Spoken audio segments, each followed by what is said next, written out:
ফরহাদ হত্যার প্রতিবাদে লাশ নিয়ে থানার সামনে বিক্ষোভ।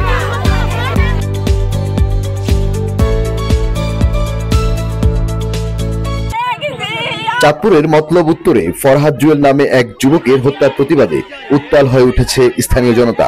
লাশ হাতে নিয়ে থানার সামনে মানববন্ধন ও বিক্ষোভ করেছে নিহতের পরিবার ও এলাকাবাসী। তার স্ত্রী সুরভি আক্তার বলেন,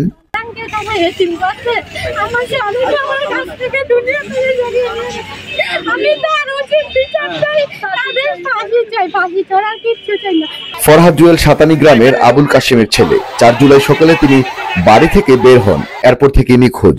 পরদিন হাইমচরের নীলকমল এলাকায় মেঘনা নদীতে পাওয়া যায় তার মরদেহ। শরীরে ছিল আঘাতের চিহ্ন। বিক্ষোভ চলাকালে ঘটনাস্থলে আসেন সহকারী পুলিশ সুপার খায়রুল কবির। উক্ত বিষয়টিতে আমাদের ইতিমধ্যে মামলা রুজু হয়েছে এবং আমরা এই ঘটনার সাথে সম্পৃক্ত সন্দেহে আমরা 4 জনকে আমরা জিজ্ঞাসাবাদের পর্যায়ে আছে। আমরা খুব গুরুত্ব সহকারে বিষয়টি আমরা তদন্ত করছি। প্রাথমিকভাবে আমরা ওই ভিকটিম যিনি শরীরে আঘাতের কিছু চিহ্ন আমরা পেয়েছি, আমরা পোস্টমর্টমের জন্য।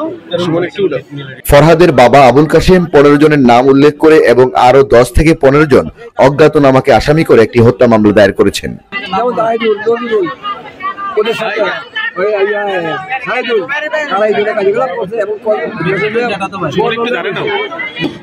আসামির নাম জাহিদুল, নজরুল, শাকিল, সাইদুল, কামরুল, মনির, শুকুর এবং হৃদয়। কামরুল চেয়ারম্যানের নাম।